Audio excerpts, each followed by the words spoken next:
जय हिंद साथियों। आज हम लोग रेडी है बिहार बोर्ड एग्जाम 2026 10 क्लास के लिए मैथ का मोस्ट इंपॉर्टेंट ऑब्जेक्टिव क्वेश्चन जो सीधा आपको बोर्ड एग्जाम में देखने को मिलेंगे। बिल्कुल 100% है कि यहाँ से पूछे ही जाएंगे। चुनिंदा क्वेश्चन क्लियर करा रहे हैं, साथ ही साथ आपको डिटेल की तरह यानी सीधा सीधा आपके माइंड में जाएगा, आसानी से क्लियर होंगे सभी के सभी। हमारे चैनल में थोड़ी देरी बने रहें, वीडियो अच्छा लगेगा तो ही चैनल को सब्सक्राइब कीजिएगा। और साथ ही हम बता दें आप लोग को कि इस पर साइंस, सोशल साइंस और मैथ और हिंदी का ऑब्जेक्टिव देखने को मिलेगा बोर्ड एग्जाम 2026 के लिए ज़बरदस्त तरीके से। क्वेश्चन हमारे पास 40 तक हो चुका था, आज 40 नंबर क्वेश्चन है। सवाल है यहाँ तक हो चुका था, 41 वीडियो में देखेंगे हम लोग। क्या क्वेश्चन है कि अर्धगोले के संपूर्ण पृष्ठ का क्षेत्रफल होता है। यह आपका सीधा सीधी फॉर्मूला है और फॉर्मूला आपको बताना है। बहुत से विद्यार्थी गलती कर देते हैं, लेकिन आप गलत नहीं होगा, जरा मेरे साथ बने रहेंगे। तो अर्धगोले का संपूर्ण पृष्ठ का क्षेत्रफल ध्यान समझेंगे। सबसे पहले आपको माइंड में आएगा अर्धगोले के, ठीक है, संपूर्ण पृष्ठ का क्षेत्रफल क्या होगा। तो गोले का क्षेत्रफल होता है आप लोग 4πr² होता है, लेकिन अर्ध लगाएंगे तो 2 से भाग देंगे तो क्या हो जाएगा 2πr² हो जाएगा, यही ना। लेकिन यहाँ पे गलत हो जाएगा, 2πr² अगर आप लोग याद किए तो गलत हो जाएगा। अर्धगोले के पृष्ठ क्षेत्रफल का होता है 2πr², लेकिन यहाँ पे सवाल में कि संपूर्ण लगा दिया गया है, ठीक है, अर्धगोले का संपूर्ण लगा दिया गया है। तो कहने का मतलब कि अगर आप नीचे से देखेंगे तो अर्धगोला तो बन जाता है, लेकिन ऊपर में एक जब ढक्कन जो होता है वो वृत्त के नुमा का संरचना बन जाता है। ऊपर में कैसा बन जाता है, वृत्त के नुमा का, इसलिए इसमें वृत्त का क्षेत्रफल πr² बढ़ जाता है। तो 2πr² और π² जोड़ेंगे तो 3πr² हो जाएंगे। राइट आंसर की बात करें, ऑप्शन यहाँ पे करेक्ट आंसर की बात करें तो बी हो जाएगा। तो इस बात को ध्यान समझ लिएगा, नहीं तो कंफ्यूजन हो जाएंगे। वृत्त अर्धगोले का, तो गोले का हमारे पास पता है कि 2πr² हुआ हमारे पास, अर्ध है ना, अर्धगोले का। लेकिन ऊपर में एक देख रहे हैं कि वृत्त नुमा संरचना बन जाता है, इस वृत्त का क्षेत्रफल क्या हो जाता है, बढ़ जाता है, क्योंकि पूरे भाग का पूछा हुआ। अगला क्वेश्चन है 42 नंबर क्वेश्चन। 3, 4, 7, 2, 7, 6, 7, 9 का बहुलक। तो हम लोग जानते हैं कि बहुलक किसे कहते हैं, तो सर्वाधिक बार आने वाला 4 मान को ही बहुलक कहा जाता है। यानी इसमें ऐसा कौन सा मान है जो बार बार देखने को मिला है। तो 3 एक बार है, 2 हमारे पास एक बार है, 4 भी एक बार है, 7 भी हमारे पास 3 बार है, 6 एक बार है, 9 एक बार है। सबसे ज़्यादा आपको देखने को मिलेगा तो 7। तो यानी सर्वाधिक बार आने वाला 4 मान ही क्या कहलाता है, बहुलक कहलाता है। इसलिए इसका राइट आंसर सी हो जाएगा। ठीक है, उम्मीद करते हैं कि बहुत ही अच्छे से आप लोगों को समझ में आ रहा होगा, और ऐसे ही क्वेश्चन आपको बोर्ड एग्जाम में देखने को फाइनली मिलेंगे। कई वर्षों का अनुभव भी है। देखिए, 2 क्रमिक सम संख्याओं का HCF यानी मसा, यहाँ पे है कि 2 क्रमिक सम संख्याओं का, जैसे अगर हम मान लेते हैं सपोर्टेड कि अगर हम 4 लेते हैं, 4 सम संख्या है तो क्रमिक है, यानी 4 के बाद क्या आना चाहिए, 6 आना चाहिए। अगर सपोर्टेड किन्हीं को लग रहा है कि हम 22 लेते हैं तो 22 भी कौन संख्या है, सम संख्या। तो 22 के जस्ट बाद क्या होता है, 24, क्योंकि क्रमिक लगा दिया हुआ है। तो जब भी लेंगे तो 2 सम संख्या लेना है, क्रमिक यानी उसके आगे वाला है। ठीक है, तो ऐसे स्थिति में देखेंगे तो इन लोगों का मासा क्या होगा, तो ये 4 जो है वो भी 2 से कटेगा और 6 भी 2 से कटेगा। जितनी भी संख्या लेंगे सम संख्या तो कितने से कटेंगे, 2 से कटेंगे, और इसलिए इसका मासा क्या होगा, तो फाइनली 2 हो जाएगा। कंप्लीट है। चलिए आगे बढ़ जाते हैं अगले सवाल की ओर। 44 नंबर सवाल क्या बोला है, बहुलक हमारे पास दिया हुआ है x² - 2x + 5 के शून्यक अल्फा बीटा हो तो अल्फा इंटू बीटा का मान क्या होगा। तो देखिए, अल्फा इंटू बीटा क्या होता है, अल्फा इंटू बीटा का मान होता है c/a होता है। हमारे पास a का मान कुछ नहीं, x² के आगे तो 1 लेंगे, b का मान हमारे पास क्या है तो x का गुणांक यानी -2 लेंगे, c का मान हमारे पास अचर पद यानी 5 दिया हुआ है। ठीक है, ये हमारे पास इस रूप में होता है x² + bx और प्लस c, इस रूप में होता है। c के स्थान पे देखें तो 5 दिया हुआ है और a के स्थान पे कुछ नहीं तो 1, यानी फाइनली राइट आंसर की बात करें तो 5 आएगा। +5 की -5 तो +5। ठीक है, ऑप्शन कहाँ, तो ऑप्शन ए इसका राइट आंसर हो जाएगा 44 का। बिल्कुल अच्छे ढंग से आप लोग के बीच में क्लियर हो रहा होगा। देखिए, समीकरण हमारे पास दिया हुआ कि x + 2y = 3, फिर ये समीकरण हमारे पास कि 5x + ky = 15 के अनगिनत हल होने के लिए k का मान। तो बिल्कुल आप इसका शर्त पढ़ चुके होंगे कि A1 बटा A2 होता है और B1 बटा क्या होता है B2 होता है और C1 बटा C2 होता है। लेकिन यहाँ पे अनगिनत हल होने के लिए सबके सब बराबर होते हैं, कंप्लीट है। विरोधी होने के लिए लास्ट में नॉट इक्वल होता है और अविरोधी होने के लिए फर्स्ट में। हमारे पास A1 का मान अगर देखा जाए समीकरण के अनुसार तो 1 आ जाएगा। अच्छा, A2 का मान आप देखेंगे तो यहाँ से क्या आएगा 5 आएगा। B1 का मान देखेंगे तो 2 आएगा और B2 का मान देखेंगे तो क्या आएगा। अच्छा, C1 का मान 3 देखेंगे इधर आएगा तो 15 आएगा।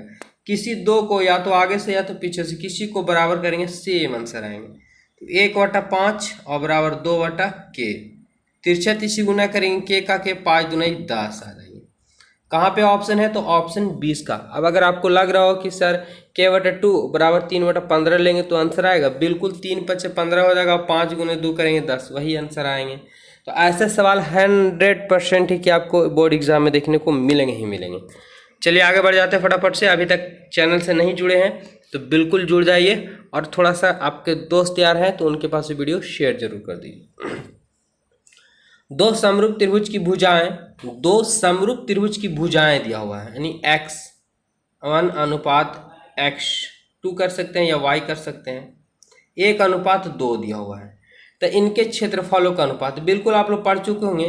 पहले त्रिभुज का क्षेत्रफल और दूसरे त्रिभुज का क्षेत्रफल क्या होता है, 1/2 आधार गुना ऊंचाई होता है। 1/2 से 2 कट जाता है और आधार और ऊंचाई दोनों सेम होंगे कि त्रिभुज क्या होते हैं, समरूप होते हैं। ठीक है, यानी हमारे पास यहाँ पे जो होगा x² और ये हमारे पास हो जाएगा y²। x के कहने का मतलब कि यानी 1 का स्क्वायर कर देंगे और y के जगह पे हम क्या 2 का स्क्वायर कर देंगे। 1 का स्क्वायर 1, 2 का स्क्वायर 4, 1/4 यानी 1:4 इसका फाइनली राइट आंसर होंगे। जो कहाँ पे ऑप्शन है तो ऑप्शन कहेंगे डी इसका करेक्ट आंसर हो जाएंगे सर। ठीक है, चलिए अच्छे ढंग से समझ में आ रहा होगा। क्वेश्चन नंबर 47 है, यदि AP का प्रथम पद A और सर्वांतर यानी पदांतर बोले या सर्वांतर बोले या ठीक है D हो तो n पद है ना, n पद निम्नलिखित में से कौन सा होगा। यानी TN बोल सकते हैं या आप AN बोल सकते हैं, दोनों सेम होते हैं TN या n। तो n पद क्या होगा तो AN बराबर हम क्या लिखते हैं, TN बराबर A + n-1 × D। यही होता है क्योंकि A को प्रथम पद और D को सर्वांतर, जो यहाँ पे A को प्रथम पद A माना है और D को सर्वांतर माना है। तो बिल्कुल यहाँ पे राइट आंसर की बात करें क्या होंगे तो A + n-1 × D option B right answer हो जाएंगे, है ना। चला बहुत ही अच्छे से क्लियर होंगे। चलिए आगे बढ़ जाते हैं। क्वेश्चन नंबर है हमारे पास 48, बिंदु 2,3 और 4,1 के बीच की दूरी क्या होंगे। तो बिल्कुल आप लोग दूरी सूत्र पढ़ चुके होंगे।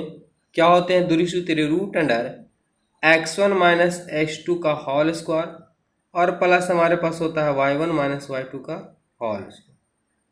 अब देखें हमारे पास तो ये हमारे पास a और इसको हम b ले लेते हैं। आगे वाले में x1 का मान हमारे पास 2 हो जाएंगे, -x2 का मान हमारे पास 4 हो जाएंगे।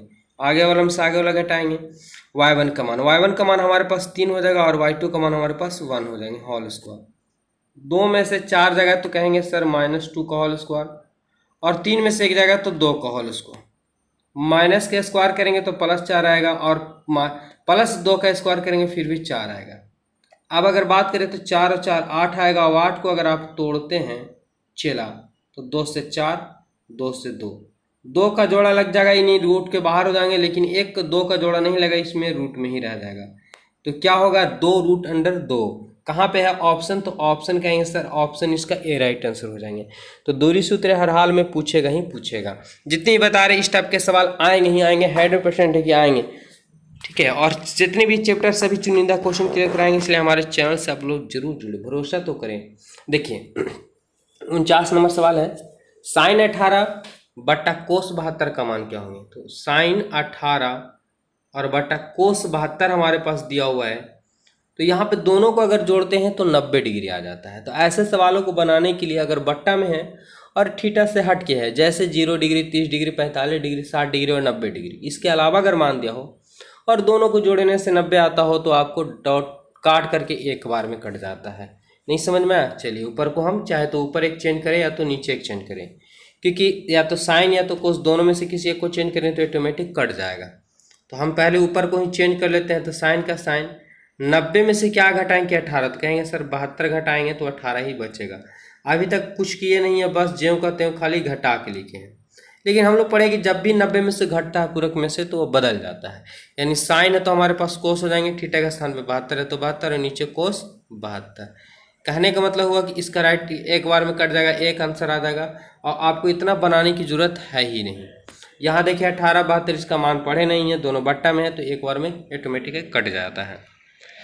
क्वेश्चन नंबर 50 आखिरी सवाल है इस वीडियो का, और फिर नेक्स्ट वीडियो लेके आएंगे मैथ का, साइंस का, सोशल साइंस का, सभी का। बस आप लोग को सपोर्ट चाहिए तो हमारे चैनल से जरूर जुड़ें, सपोर्ट करें। एक थैले में ध्यान समझेंगे क्या दिया हुआ। एक थैले में 8 लाल है, 2 काली है और 5 सफ़ेद है गेंद है। टोटल अगर जोड़ें तो 5 और 2 7, 7 और 8 15, टोटल 15 गेंद हैं। ठीक है, तो एक थैले में 8 लाल, 2 काली और 5 सफ़ेद गेंद है। एक गेंद निकाला जाता है, यह दृश्य दिया जाता है। ठीक है, यानी बिना देखे हुए एक गेंद निकाला जाता है, उस गेंद के काला न होने की प्रक्रिया। कहने का मतलब कि काला ना होने की तो काला निकाल के बिक देंगे, काला होगा नहीं।